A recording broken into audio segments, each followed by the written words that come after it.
What's up, everybody? This is the PlayStation Lifestyle Underground Podcast. We are an unofficial podcast of PlayStationLifestyle.net. I am Hugo Stiglitz.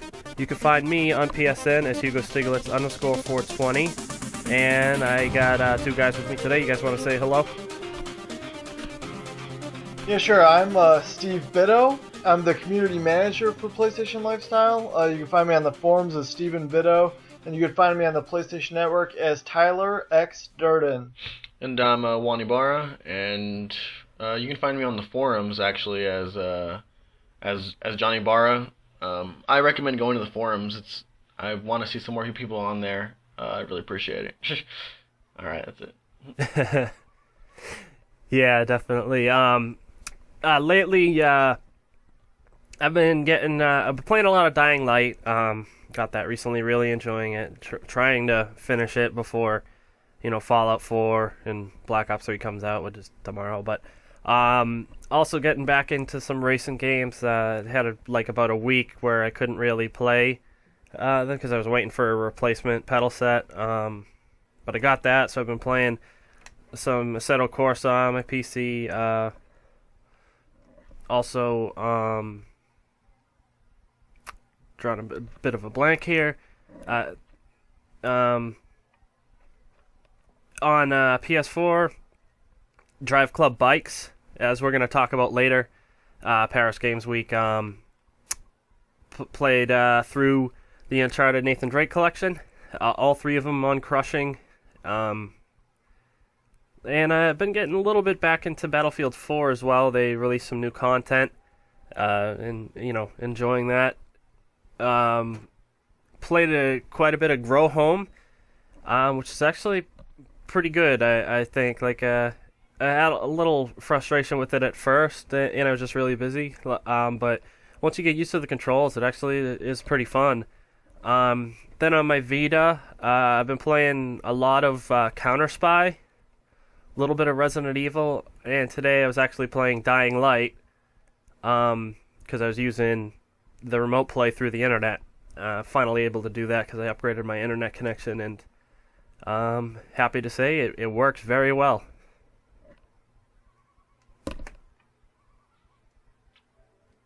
Oh, right. Let's see. What I've been going through really nothing this week. Actually, no, I'm going through two games. One is the Talos Principle. I've been playing that for a while. I saw some stuff over it. Thought it was pretty interesting. Puzzle game. I bought it on PS4, and it's pretty good. It's really interesting thoughts there. And then I've also been trying to go back and finish Grim Fandango. Fun little game there. Other than that, I think that's it for me. I went back actually to South Park Stick of Truth and got the Platinum Trophy. I had been really close. I think I needed 2 trophies. And but I was going to have to play the entire game again. So it kind of took me a while to get around to it. But finally I did. And it was worth it. I love that game. It's so fantastic. They really did a really amazing job nailing just the series and really packing in so much fan service into one game. But then after that, I played God of War Ascension. I got halfway and the game broke, and I can't move forward, so I just figured I said, screw it, I'm not going to play that game. Then I got the Nathan Drake collection, and I've been playing that ever since. I'm about a quarter of the way through Uncharted 2 now. Great game. Nice. But yeah, all three of them. And that collection is really well done. 60 frames a second. So cool. Yeah, so far I'm really enjoying it. Especially Uncharted 1, that was so long ago it seems. And it was really fun to kind of play the story again and just see how it progressed and then really appreciate how the series progressed too. Oh yeah. I mean it definitely did. And the first one was a lot shorter than I remember too. Yeah, me too. Same thing with 3. I even though it was on Crushing, I beat it pretty quickly. I think it was only 8 hours. But I don't think they count your deaths though, which I think is kind of a cheap way to count playtime. You know what I mean? Like I think the deaths should be included in the playtime that they tell you at the end. You know what I mean? Because that's really the amount of time you spent on it. Is not just the amount of time it took you to get through each part. It's like I think the amount of time you spend is the everything included, including all the times you died, which if you played it on crushing like I did, it was probably going to be a lot. The worst was Uncharted 1, though. It's significantly more difficult than the other two. It's like I almost don't even want to try it on brutal, because crushing was already tough enough. But, we had a bit of a big week last week, Paris Games Week. Sony, instead of doing a Gamescom conference this year, they decided to hold off and do one at Paris Games Week. This year, E3 and Gamescom was really close together, so I mean, it really did make a lot of sense to do that. Luckily, they did have a lot more stuff to talk about because of it.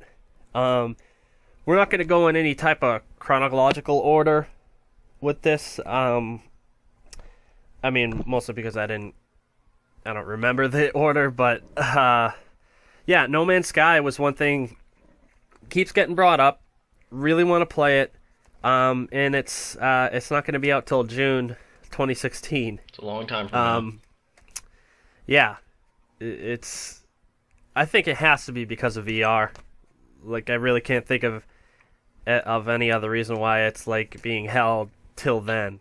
Yeah. 'Cause it's like. Well, the scary thing is, a couple things. So there are a couple rumors going around that it's because of like serious technical issues. Yeah. And on one hand, you would kind of see that, like, small team, big idea, like, they could run into issues that you wouldn't expect, you know? But every time you see the game running, like, natively on, like, when he was on the Colbert Late Show. It's fine. Like, and he did it on, did he run it on E3? Was that where he was playing the game, like, natively? Yep. So, like, both of those scenarios went smoothly, you know? Like, they went good, and there's no issues, and everything looked fresh, everything looked new. It wasn't stuff we had seen before, you know? So, that's why I'm a little... skeptical. Split, you know? Like, I don't know if to believe what people are... the rumors, or should we believe what we've seen with our eyes? And I kind of lean toward that it's the VR, you know, the reason that they're putting that on, and the game itself is fine, but they're connecting the two things together, and that's what's taking time. Because it seems like the game itself runs okay. Definitely. The thing is with VR is all games have to be a perfect 60 frames a second. Otherwise, it's going to make people sick.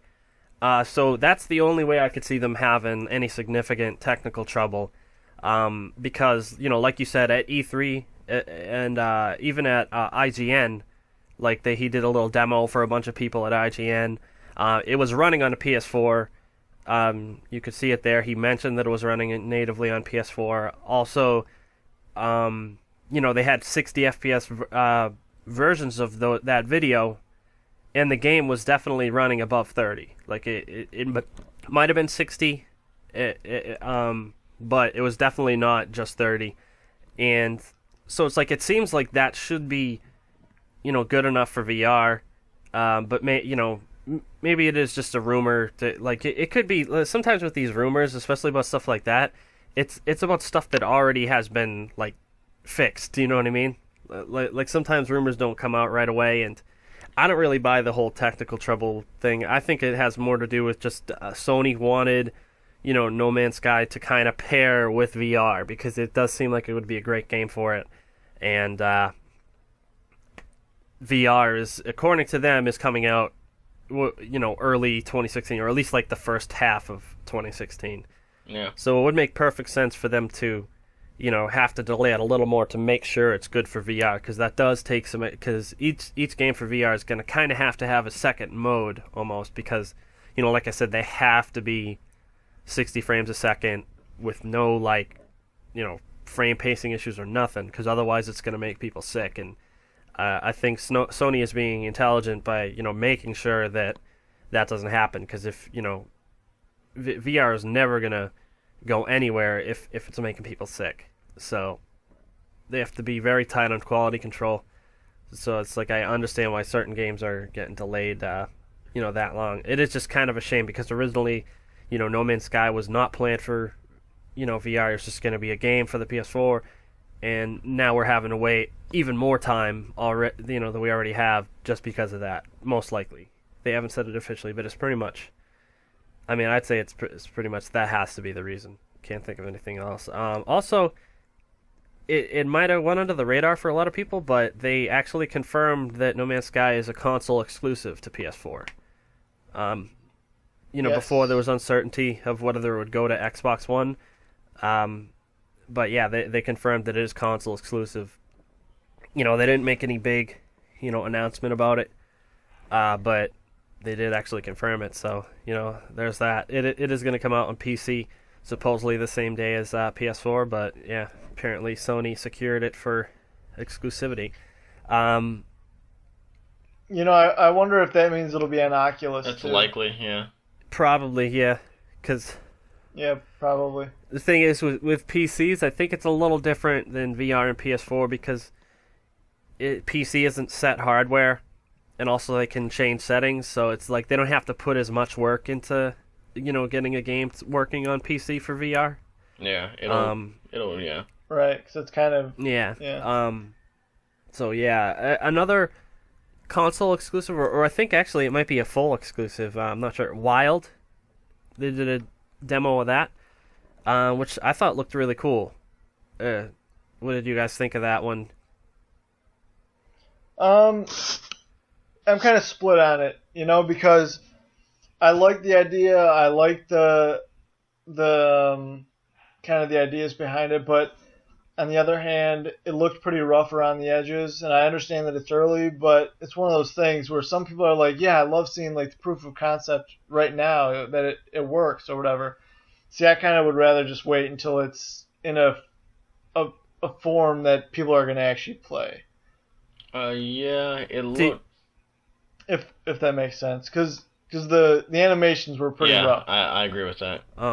Completely. Then again, I was never interested by the project in the first place. I remember whenever it was announced last year at Gamescom, everyone went crazy over it. I didn't really understand why. I never had a big attraction to it. But seeing it actually like in gameplay and stuff, it looked interesting at best. I probably won't buy it though. So that's just my take on that. Yeah, I guess I'm alone. I'm actually really excited about it, and the animations, I mean, they seem fine to me. Like they were kind of like that in the original trailer too, and I don't know. I think that to me, it's just kind of like part of the charm of the game. It's like it's not this. It looks very nice. It's got a great art style, and there's some really cool stuff you can do, but it's not like a AAA game. And I kind of like that it had kind of the, kind of funny cartoonish looking animations. When he was on the bear and the bear ran up there and like swiped at the cannibal people, like they all went flying, but he didn't actually like touch any of them. Yeah. Oh, I didn't. And it was just really I didn't janky. catch that, So, but I like, mean, I'm sure they'll fix that. it was just little things like that. That's not anything I would worry Right, about. but- And I didn't even notice, to be honest. Right, but for me, like I kind of just wish, for the sake of the game, that they would wait until things like that are kind of ironed out, at least like in a vertical slice format, so it'll look good. People kind of receive it good, even though I guess you're right. Like for the crowd that wants it, they enjoyed what they saw. Yeah, I did. To me, it kind of looked like what that game Wander should have been, sort of. I mean, Yeah. except Wander is a non-combat game, but even still, like you kind of transform to animals, but it's just so limited. It's really like, so Wild seems like it's more that idea kind of fleshed out, but with combat. And I don't know. I am actually really excited about the idea of that, because I kind of like the whole, the nature vibe that it has, and the idea of like, occupying certain different types of animals, and Hopefully they do a lot more with it other than just like simple fetch quests like they showed. I hope that's just a small example of what can happen in the game, and that I kind of feel the same way about another game they showed, which is Dreams. We did learn a lot more about it, and it seems like it could be cool, but I really hope that it's not just for creative people. Like, I hope there is actually like a full campaign type of thing on top of all the creation tools. You know what I mean? Right. I agree with you, and I think people have been a little bit too hard on it, I think. Like, kind of assuming that won't be there. Yeah. Like, I don't know if you guys listen to Kind of Funny's PlayStation podcast, but Colin was, like, really hard on it. And I'm just kind of like, Little Big Planet, you didn't know what that story was going to be, like, ahead of time. You knew something will be there, but, I mean, it's the creative tools which made the game so cool, ahead of time. The story just happened to be fun to play. And you have to assume that Media Molecule is going to put something in there that's going to be fun to play, but it's not going to be nearly the depth you get from the creation mode. And that's really what made Little Big Planet so special. Yeah, because if they create a campaign themselves, it'll just be much better than... Like, the community can create some amazing stuff, but there's not as much quality control. It's just like, you kind of have to sort your way through stuff to find the really good stuff on that. So if they do their own campaign, it's just much better than the alternative of only having creator levels that other people have created, and you kind of have to go through those to find, the good stuff that they have to offer. That's why, I think it would be a huge mistake not to have a full, campaign type mode. And so, I think they kind of deserve some of the criticism because they haven't come out and said that they're going to have that, which they really should. True, but at the same time, if you look at their other projects, they've had very similar themes, and they've always had, some kind of story content for the person not looking to get really, really deep into the creation mode. Yeah, that's true, but I still think that they shouldn't expect us to assume. I do expect it to be like Little Big Planet. Yeah. I don't know. I see it... It'll be like an evolution more of Little Big Planet. More creation than it is actual game content. Just because every now and then I'll tune in, because Media Molecule, they do this Twitch stream every Friday, and they show parts of the game and the systems of the game, and what they show off and the way it just looks like it's going to be a lot of creation tools and leaving everything to the community. They showed off this one very fascinating demo where they had a blank slate. It was just space, and then it's I think the person was using 2 move controllers or something like that, and they just chose out of 100, or I don't know about hundreds, but I'm sure there will be hundreds. But there was dozens of objects. They choose one, put it on the stage, and the object is made of different materials that were created by them. So it seems like they're gonna have some base objects with the game shipped. And what's gonna happen is those base objects are built upon by some creators, and the objects that are built upon by those creators are built upon even more by other creators, and then it's just a ladder of creation. And I feel like it will be mainly a creative side for this game, but there's going to be I'd say a small piece of story there just to keep people interested, people that don't want to play anything or don't want to create anything, just want to play. It's going to be pretty much it's going to be tutorials for the creation tools was what I feel like. And I mean, I'm not really into creating stuff, but the way they showed it off in the demo I watched, I'm pretty interested in creating something out of that. It seems really easy and seamless, and I don't know why they didn't show that off at the Paris Games Week conference, because what I saw at Paris Games Week, it was not as bad, but it was very reminiscent of a Wonder Book situation. I got bored watching that. I got really bored watching that. and it dragged on for a good 10 minutes, and it wasn't good at all for the format of a conference. But what I saw later on was fascinating. I loved it. I recommend looking up some of the gameplay they do on their Twitch stream. Yeah, I'll have to check it out. I mean, and hopefully it's like very easy, like you said. Something like Minecraft, which is, even people like myself that are not creative with that sort of stuff can still like easily get into creating stuff. Although I would be surprised if it was that easy, because it is very hard to make user created content, like give you a bunch of options but make it easy for anyone to use. Like, it's very hard to bridge that gap. One thing I will say is... Yeah, I agree. Sorry, go ahead. Oh, go ahead. Well, I was just thinking, like, when you think about, like, character creators in other games, like, how difficult it is to create, like, a 3D object.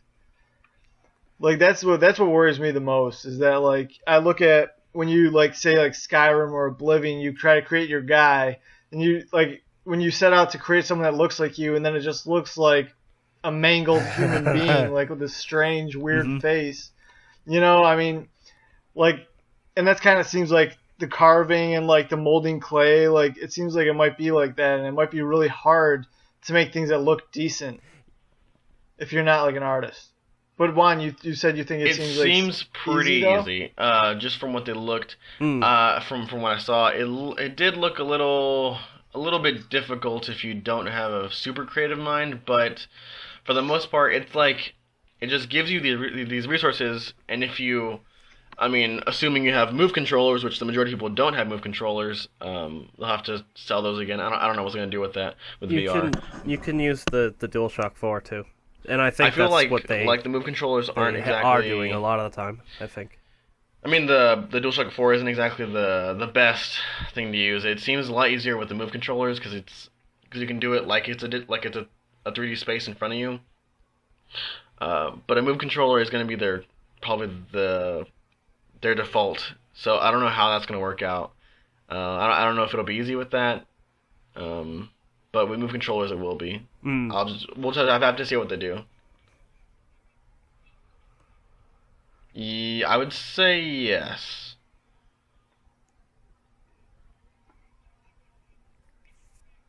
I think. Does that mean that it's going to be? Does that mean we should expect VR then? Maybe, yeah. Because it seems like they wouldn't try to reincorporate the PlayStation moves unless connecting them to the VR too. I wouldn't say that. I mean, just because, like he said, that it will probably be a little easier to do some of the creation stuff like sculpting and molding with the move controllers. Yeah, but the problem would be then you're just selling move controllers for one game. Yeah, that's true. Yeah. Which is why I think they'll have... So that's why, like, it seems like, to package it. That's why I think, like, the main way you'll be doing stuff is with the DualShock 4, because, not a lot of people will be able to use the move. So I think they will have it worked out that way. And I think that is one big advantage possible. That it has over other character creators, stuff like you mentioned before. All those basically use sliders and stuff, which I think is, being able to actually control and shape stuff with the motion control. If it's done right, it'll be much better. Like, not the touchpad, though, because the touchpad is that's true. not very good. Like, I remember in Tearaway trying to design certain shapes. It is just a pain in the ass. So hopefully the motion controls are a little better. But yeah, one thing I was going to say is I actually love the art style and the look to it. The lighting, especially, like, it kind of reminds me of that game, The Tomorrow Children. It just has that very cool, like, arty style and, like, very cool lighting. And I love the look of it. So I hope it turns into something. I think that they should be a little better about communicating what the game will actually be, and which is something people have been saying all along, but I think they should do more than just show us the tools. I really think they should say whether or not it's going to have, I don't think they should be leaving us to assume that it's going to have levels created by them or a campaign created by Media Molecule that come with the game. I think they just be clear right out in front with that and then talk about the creation tools, because right now it looks like a game that's just for creative people, and I think that's bad marketing. Like, because there are quite a bit of people that aren't creative in that way. Right, and like you said, like the art style is appealing, Yeah. so they can sell the game on like a simple story. Yeah. Similar to like Little Big Planet story. Like that is very simple, very boiled down. Like not, obviously not some crazy narrative. Yeah. You don't need something moving, but something appealing to the average gamer, something that they're gonna get out of it that they don't need to be like you said, like a super artist to get your money's worth. And I mean, one thing that could be really good about that is it would have a ton of variety of gameplay, because like they showed in the trailer, there are a million different types of games you can actually make within that game. So I think if it'll actually be kind of cool to have like it's one story campaign or whatever, but there's all sorts of different types of gameplay. And personally, I like that. Like I like it when games mix it up, give you different alternatives instead of just one type of gameplay through the whole thing. I mean, sometimes they end up being jack of all trades, master of none, but I'm kind of okay with that. But let's move on. I mean, we don't need to take up the whole show talking about dreams. They did talk about Street Fighter V. I mean, I'm not a Street Fighter player. The only experience I have with Street Fighter was, I think, playing Street Fighter 2, and I was playing as the Indian guy with the rubber arms that could punch people from across the map or whatever. And that is the new character they announced, which I thought was pretty cool. It was like, because that's the only character I really had any sort of attachment to. Because he was the easiest to use, I thought. The very limited experience I had. They also announced Tekken 7. Had a little awkward exchange on the stage. Yeah, it was so weird. Yeah. Especially because it was Japanese, and it's like, it was a little funny, but yeah, no, that guy, Yoshihiro Ono, he's a character. I might have got his first name wrong. Yeah, he's definitely a character. But yeah, they also definitely did spend some time on VR. A lot of reiterating, but also they showed some more rigs, which, despite the horrible trailers, with the annoying announcing and the annoying actors pretending like they're playing a VR game and stuff, it actually does look like a really cool game, and I hope it ends up being a cool game. Like, it seems like it'd be a lot of fun, and it's being made by Gorilla Cambridge, who are obviously very talented considering what they did with the Vita and Killzone. So hopefully that ends up being something weird, special. Yeah. Also, they showed that Until Dawn is going to have a VR only expansion type thing.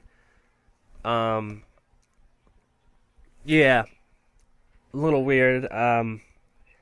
Hopefully, that'll be another thing that'll be good. Yeah, I kind of expected it. Also, they showed that thing. Were you guys at all surprised? With how much they showed for VR, but didn't have any VR information? Not really. Kind of. I mean. Yeah, because I was surprised that they spent a significant chunk just blowing through VR games. Mm-hmm. Some of them were new announcements, and it was like, I kind of was, personally, I was expecting that, that explosion to happen at PSX. Yeah. And that it would end with more, like, the price and the release date. Yeah, I think that they'll end up doing that at PSX, but they did show some games, yeah. I wonder what they have left to announce for it. I mean, they must have some pretty big stuff up their sleeve if they were able to get all that stuff out of the way. Yeah, like, they did show, like, that game, The Walk. Oh, yeah. Which is, like... I didn't like that. It's kind of a very small little thing, but the thing where you're walking on a tightrope from one Twin Tower to the other. What did you guys think of that? Well, that's based on the Justin Gordon-Levitt movie. Justin Gordon-Levitt. Oh, they're making a movie out of that? Joseph. Like that. Joseph. That seemed a little forced to have that in there. Like, oh, hey, we're selling pictures. We have this movie coming out. And, I didn't... See, I thought it was like a game. I didn't even realize it was a movie. Yeah, it's based on. Which I heard the movie was actually pretty cool in 3D, so Yeah. it could actually be like a cool experience. And actually, it would be cool if they bundle these with their 3D movies to get the movies pushed. You know, VR parts of the movies, like VR mini games. That would be cool with trophies. Yeah. Yeah. Yeah, no, I mean the reactions that they were getting out of people that they show, it seemed like pretty cool. Like, it's like really immersive, and anyone with a fear of heights will probably be scared shitless. I think it could be fun, although it's it's kind of like a one and done type thing. So hopefully it's not too expensive. But I mean, it just seemed kind of cool, and it just kind of opens your mind up to the possibilities of what they can do with VR besides just games. Right. Because I wouldn't really, I wouldn't entirely consider that a game. Like, it's more of a VR experience. Yeah, it's an experience. You know what I mean? Yeah. I don't know. Like, I think the idea of that sort of stuff can be pretty cool. Like, just doing interesting things to give people like a really interesting experience, even if it is one and done. Like that other thing with the shark underwater thing. That's another like thing that's more of just an experience. It's just like those things could be cool. I just hope that they're priced correctly, because it's not really, $15 for a one and done type experience like that would be kind of, I think, a little silly. So hopefully, I'm fine with all that, but just hopefully they price it correctly. They didn't actually talk about it on stage, but there was a demo running of Drive Club VR. Apparently they dialed back some of the settings of the game to get it to run 60 frames a second, and apparently it was really awesome. That's pretty cool. And speaking of Drive Club, they, did one of their old surprise announcement things where they announced Drive Club Bikes. It's an expansion on Drive Club, or actually it's also a standalone. It was, so a bikes expansion, and it was available that night. Well, later. They said it would be done ready after the show. It was actually a couple hours later, thanks to PlayStation Store North America being horrible, like usual. It's like PlayStation Store North America. They're kind of like the cable guy. We'll be there sometime between noon and 10 o'clock at night. You know what I mean? Like that's pretty much the PlayStation Store updates in a nutshell right there. Unfortunately, they didn't talk about some of the games I thought they were finally going to talk about, which is like Alienation, Shadow of the Beast, the Tomorrow Children, but they did show gameplay of those games before the show. Yeah. They had people on stage playing them. Looks really cool. Like I'm sure you guys are a fan of Housemarque too. Yeah, I'm a huge fan. They're awesome. Shadow of the Beast also looks really cool. And I think they did say that. Did you see the gameplay videos of those two, Alienation and Shadow of the Beast? Yeah. It was before the show. Like I was saying, they actually had people on stage playing them, like co-op. Right. At least for Alienation, Shadow of the Beast is just one guy, obviously. But yeah, no, it looks really cool, and I think they said that Alienation will be ready sometime in early 2016. Yeah, I think they were they said Sony's. I think Housemarque said Sony is aiming for March. Cool. I was kind of hoping that would be ready before the end of the year, but I mean, it'll be fine either way. Like, should be a lot of fun. They also announced another game, which I was a little disappointed in the trailer. Matterfall. Do you guys even remember seeing that? Yeah, I thought it looked awesome. The Housemarque thing? I just didn't like because it was just a purely cinematic trailer. Just not a fan, especially from Housemarque. You wouldn't expect that because they are very, gameplay type game developer. Like almost everything they do is just gameplay. They don't really do cinematics. So it's kind of weird seeing a purely cinematic trailer for one of their games. And I was a little disappointed. I think add more cinematic experience to their typical gameplay. And I noticed it too, and I know they mentioned it on other podcasts, but when it goes to like the 2D, well, not necessarily 2D, but kind of like 2.5D from the front, and he was running like a side scroller. That looked like it may be more like what the gameplay is like, although it still had depth to it, which I thought was interesting. Like, he's running toward that bridge or whatever, and there was like 3 guys on top of the bridge. So there was like, you know, depth, because they were standing, how do you say that? Like, horizontally to him? Yeah. Or perpendicular to him, I guess? Yeah, perpendicular, yeah. Yeah, so like, that'll be really interesting to see how they work out, because there's really no depth in like Resogun, you know? It's a flat plane that's shaped like a donut. Yeah. But this would appear that it's a kind of like got depth a little bit like levels in Little Big Planet. Yeah, like so I don't know how they would work 2.5D that into their normal. Something like that. Yeah, hopefully, you know, they show gameplay for it. I mean, I'm all for them, you know, expanding out, doing, you know, bigger stuff. I just never been a fan of cinematic trailers. They usually annoy me every time, although that did kind of give a peek onto what the game could be like, which is 2D. They have actually done 2D before. I don't know if you guys knew Outland. It's a game they made on PS3. I love Outland. Platformer. Amazing. Yeah, I played a little bit of it back when I didn't play any side scrollers. I just, you know, not into them at all. And I did actually enjoy it. I never finished it, but it was really cool. It grabbed me right away, even though I like I said, at the time I played no side scrollers at all, not since like Mario when I was a kid. They definitely are an amazing studio, very underrated. So hopefully, you know, that game also ends up being good. Got another demo of Horizon Zero Dawn. You know, nothing huge, but it was really cool to see more gameplay of that. Game looks amazing. Can't wait to play it. Also, a little surprise at the end of the show. Quantic Dream showed their new game, which is Detroit, and it's actually based on that little tech demo they did a few years back, Kara, which is like an Android type thing. Yeah, it was awesome. It looks really cool, and I've always been a fan of his games. Like, I mean, I've only played 2, but even Beyond Two Souls, which some people didn't like, I really like that. So, looking forward to it. And of course, the graphics were incredible, as always with their games. Definitely cool announcement. What else? Oh, go ahead.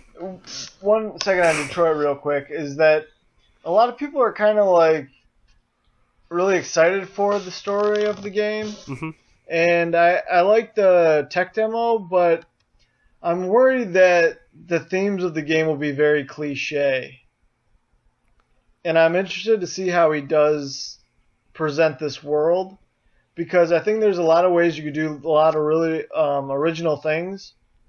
But this has been done before, you know, like the AI gaining human characteristics. So it sounds like he's doing it from like a perspective that hasn't been done to death yet, but at the same time, I'm worried that he's going to end up telling a story that's already been told. Has it been done in gaming before? No, but at the same time, when you're going for such a cinematic approach, if it's already been done in movies, it might be better done in movies. Yeah.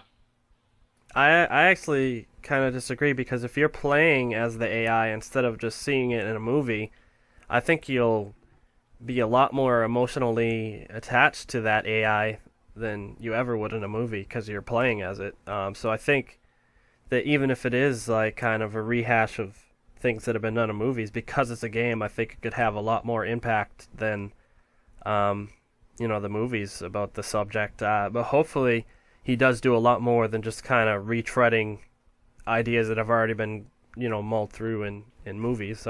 Hopefully. But I think the whole fact that you'll be experiencing it as the AI, I think will really add a lot to it story-wise. Like, I think it's just one of those ways that gaming is just better than movies because you're experiencing it yourself, and I find it, it's much easier to get attached to characters that you're playing as in a game than a character in a movie.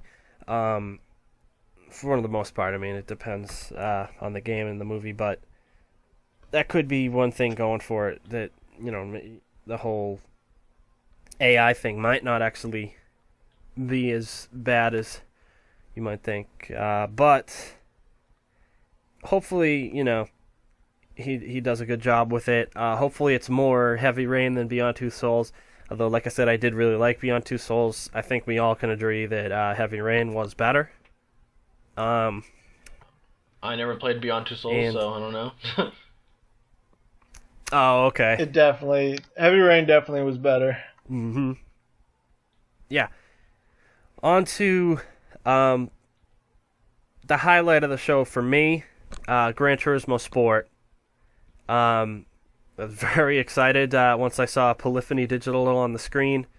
I had a feeling that was what they were going to talk about when he mentioned a franchise that has been huge for PlayStation for a long time, and the game looks really cool. Like they're going to go even further with the whole motorsport type thing. It's also, they did say that it is going to be like a full-fledged Gran Turismo as far as like a career mode. But it seems like the multiplayer is going to be much more fleshed out. Like they mentioned, it's going to be, country versus country, a lot of rankings and stuff. And if done right, it could be incredible. Because I think I've talked about this PC sim called iRacing, and the reason why I've said before that it's the best online racing game is because they have a safety rating. They have, full mechanical damage. So it's like if you crash into another car, you're going to have to go back to the pits to repair it. Also, it's going to affect your safety rating. If they put that type of thing into this whole motorsport thing, it's going to mean the racing is going to be awesome. It's no more destruction derbies.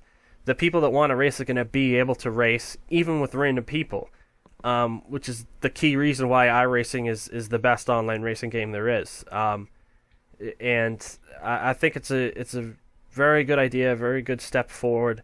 Of course, the graphics looked awesome, as always, with Gran Turismo, but I'm super psyched, and I was a little surprised that they're actually going to do a beta early sometime next year. And they did say it's going to have VR support, which I thought was a no-brainer. Pretty much any racing game is perfect fit for VR. Drive Club previously said that they weren't going to do it, probably because it was 30 FPS. Like I mentioned before, you can't have a 30 FPS VR game, but that's why the whole demo they did at Paris Games Week was kind of cool, because they did get it running in 60 FPS. It did work really well, so it's a big possibility that they'll do a VR version for that game. The racing games were the highlight of the show for me, because I'm very into that stuff. Of course, Uncharted 4 multiplayer. They showed a little trailer, talked about it a little bit. What did you guys think about it? I actually didn't get a chance to see that part of the presentation. Oh, really? So I kind of got to count it out. It sounded like what I heard sounded like it was pretty awesome. A good mix of old and new. Pretty standard multiplayer for Uncharted. A lot more like Uncharted 3 than Uncharted 2. Uncharted 2 was very simple, definitely. Very classic, no loadouts or anything, which was, I was kind of hoping for that, and I know that's kind of ridiculous in the age we live in, but I was hoping for that, and we don't have it, so it's more like Uncharted 3, and hopefully, it's more balanced than Uncharted 3, because Uncharted 3 was a balancing nightmare. It was a lot of just crazy things that people could do, like randomly spawn a rocket launcher and turned into beetles, and it was fun, but it was just like there was no balance to the game. So I hope they learn from that and balance Uncharted 4 multiplayer out. I actually saw some gameplay of Uncharted 4, like the actual gameplay of it, and not the trailer. Although I saw the trailer too. The trailer was pretty cool. But the actual gameplay of it, it looks pretty interesting. It looks like they took some cues from The Last of Us, because it has a radar, and it's different, because Uncharted games never had radars, but this one does. And I don't know. It looks like pretty interesting, because now whenever you're down, like whenever you're being killed, people can save you, similar to The Last of Us, like that whole tactic of, oh, you're down, don't worry, someone's gonna heal you and your team, which is interesting, because Uncharted games usually, if you die, you die. You don't get a chance. Which I don't know. I like that they're taking stuff from The Last of Us and putting it into Uncharted multiplayer, because Last of Us multiplayer was really good, and Uncharted multiplayer needs a good new breath of fresh air. So that's interesting. Yeah, I'm not sure how I feel about that, because although I loved it in The Last of Us, I thought it made sense there. I kind of usually hate it when games allow people to be revived in a lot of multiplayer games, like Battlefield even. It annoys the hell out of me getting a kill, and then seeing someone get revived, and it's like you lose that kill. It's like, I don't know. It makes perfect sense in Last of Us, because Last of Us is completely team-oriented. And I think they are trying to force some of that in Uncharted, but I'm not entirely convinced it's going to work. Like, especially with they said there's going to be these AI characters. That like was Sully, a little weird, yeah. Elena, Lazarevich, Eddie Raja, which is cool. Like, I mean, I love seeing the characters from the series, but it is a little weird that they're going to be AI. They're probably going to be pretty powerful. And Wait, I think like that's the way they're going to kind of try to bring them to be like more team oriented, because you're probably going to need to gang up. The AI characters are just random characters, and you play as those, like Eddie Raja and Lazarevich and Elena and stuff. I thought that it was the other way around, that the AI characters were just nameless AI characters. No, I'm pretty sure the heroes, or whatever they're calling them, are the AIs, not. Huh. Like, I don't think it's random look AI. at that. Yeah. Like, just you mean like just generic soldiers as the AI? I'm pretty sure it was just I don't think the generic so. soldiers are the AI. Because I remember reading that there's only 3 types of AI, and that's like one person that goes and rushes at you, someone that snipes you, and someone that is a medic or something like that, I think. And there definitely is the medic, but I thought also the power characters were AIs too. I don't know, maybe not. I don't know. I'll have to take a look at that again, make sure. It's a little confusing. I mean, we're definitely going to learn a lot more about it when we get to play the beta. Yeah, when's that? December, right? December or something? Yeah, it's supposed to be December. Early December. Are you guys all in on that, or just me? Yeah, I'll buy the Nathan Drake collection before that. So yeah, I'll get it. Yeah. Oh, so that wasn't like a... Yeah, it wouldn't make sense for it to be a pre-order thing, would it? No, yeah, it's just... I believe there's no code with it. It's just, you just sort of get it. Yeah, like, I think they mentioned that you have to have the collection disc in your PS4 to do it. Yeah. I thought I might have read that. Actually, I got a download code, so I'm not sure if I'll get it or not. I hope I do, because I'd like to try it out, but we'll see. Yeah. Oh, a download code for Uncharted? Or for the... Yeah, you'll be fine. For the collection, or for Uncharted 4? The collection. Okay, yeah. Yeah, I'm you'll sure be fine. It's just going to be standard there. Yeah, like, because... Okay. I mean, because even it just being in your library, I'm sure that'll alone get you access to it. Right. One disappointing thing is they did announce that the multiplayer mode is gonna be 900p, which is kind of shocking coming from Naughty Dog. But hopefully it doesn't impact it too much. Or hopefully they're able to optimize it before release and get it back up to 1080p. Because I think there's a lot of things they could turn down, opposed to turning down the resolution. Like, I mean, the frame rate and the resolution are what affects gameplay. Everything else is superficial, so I was a little disappointed that they said that they're gonna drop the resolution instead of, all the crazy effects they have for that game. Like shadows casting onto smoke clouds and stuff. Like you don't need you don't need that. Like there's a lot of stuff they could do instead of the resolution, but Yeah. we'll see. I mean, I'm sure it'll still be pretty good looking. But yeah, can't wait for that game to come out in general.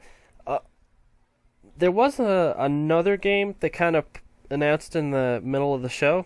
It was called Boundless. Do you guys happen to remember that one? It looked like a version of Minecraft, kinda. Yeah, I did. Yeah.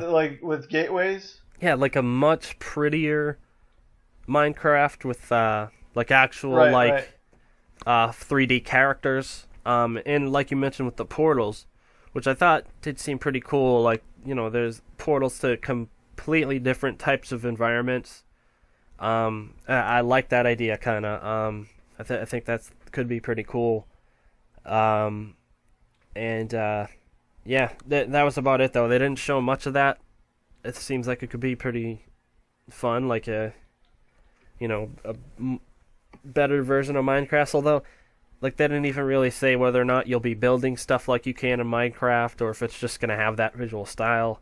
I assume you'll be able to build stuff as well, but Yeah, I feel as though you can definitely build stuff. yeah, I thought it looked cool though. Yeah, I think we actually just about covered everything. Yeah, the one announcement that we haven't talked about that I was really kind of not blown away with, but intrigued by was Robinson: The Journey from Crytek. Oh yeah, how could I forget that?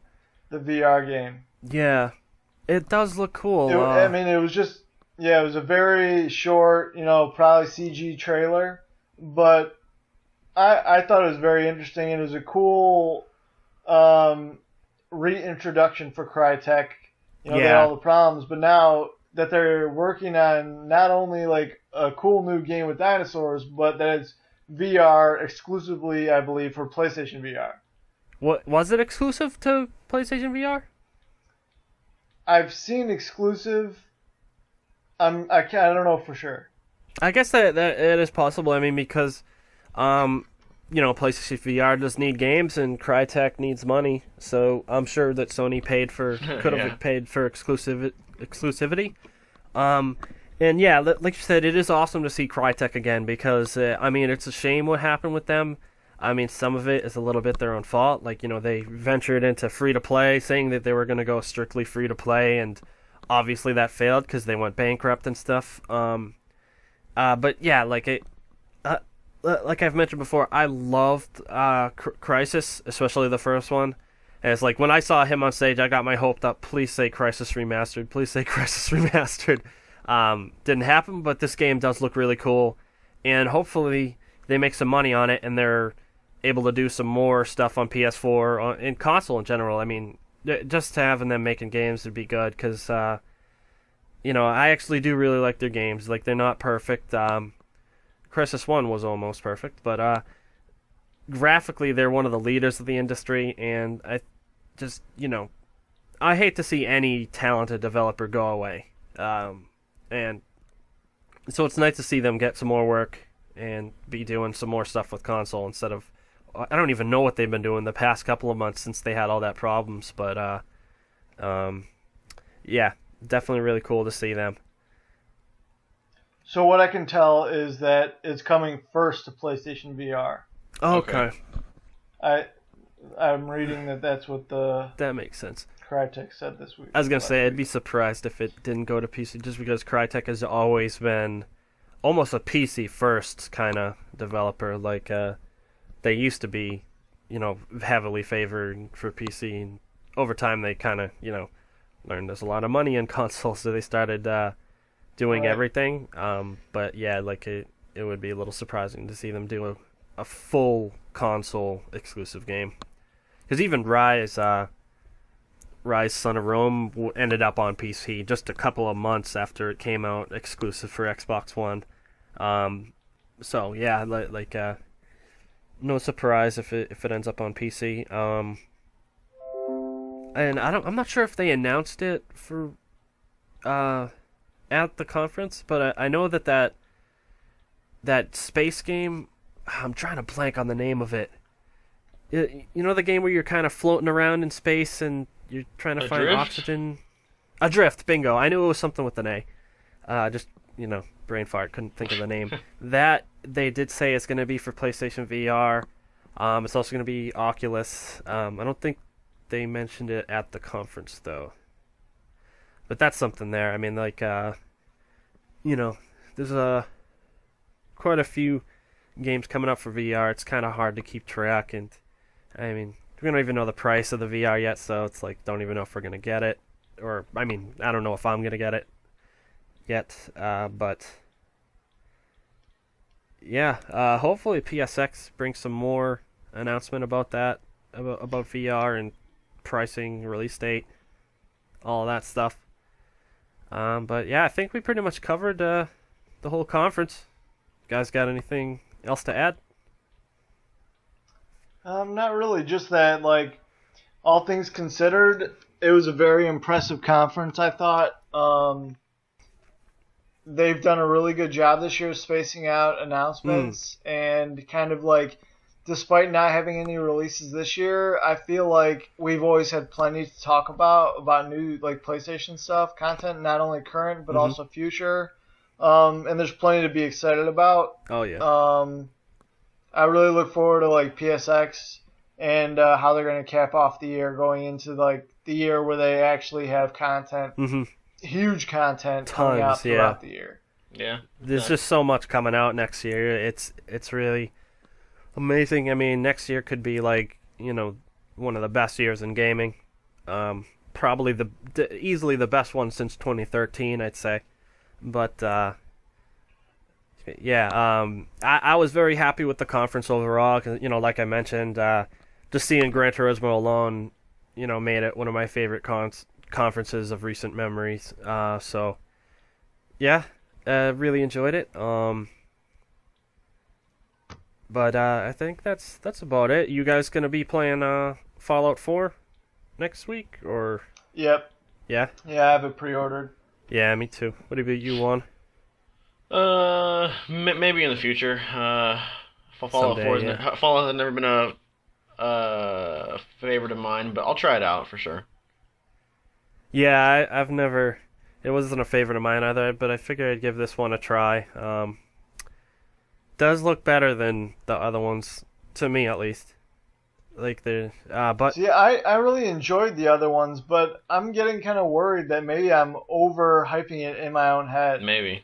Because I listen to a lot of podcasts and they're all really high on it, but now I'm kind of looking back thinking if they don't really smooth out some of those systems, I don't think I'll be as forgiving this time around. Yeah. No, I totally understand that. Because it really isn't smooth. Talking to other characters wasn't smooth at all.